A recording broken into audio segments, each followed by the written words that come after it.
seen in the last week has been on board, and it really hasn't been an issue to this point. So, Okay. so you can still do business if you're looking to do business. That makes sense. John, changing gears a little bit, I appreciate all the safety considerations and stuff that's going on. But you're in the appraisal business, and it's part of the real estate business, much like the mortgage business. A handful of other businesses all serve the real estate business. Property values have been going gangbusters for the last couple of years, generally in the Chicago market. What do you think is going to happen to values as a result of this virus situation? That's I don't know. What I will say, what I will say is that I am optimistic. And I think when we had the crash in 2008, that kind of happened that was a slow decline over a period of a couple of years, and there was no government really. Government really wasn't reacting as fast. This time around, the activity stopped pretty much. It came to a screeching halt, essentially.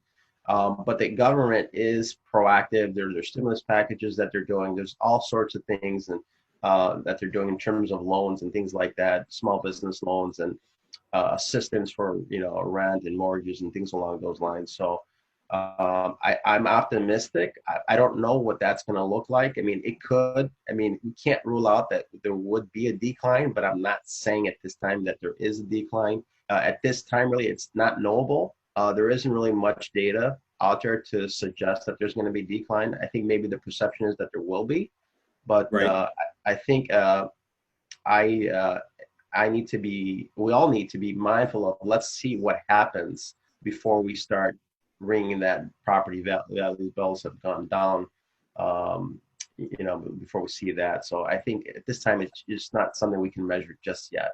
Once the order is lifted, we'll, maybe 30, 36 days out, we'll start seeing again, we'll start looking at those metrics again, new listing activity, contracts pending. Those are going to be some telling figures as to if there's going to be, what the direction that's going to look like.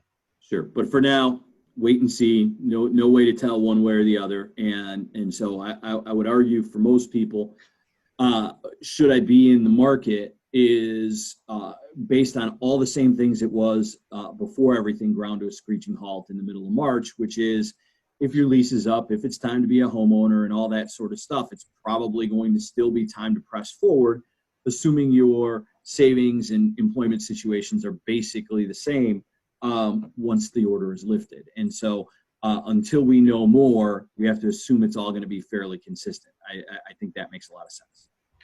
Yeah, I mean, I would agree with that. If you're one of those people that thinks that the market is going to decline and you're a seller, well, now's the time to try to sell it. Right. I get that. Makes a lot of sense. John, talk to me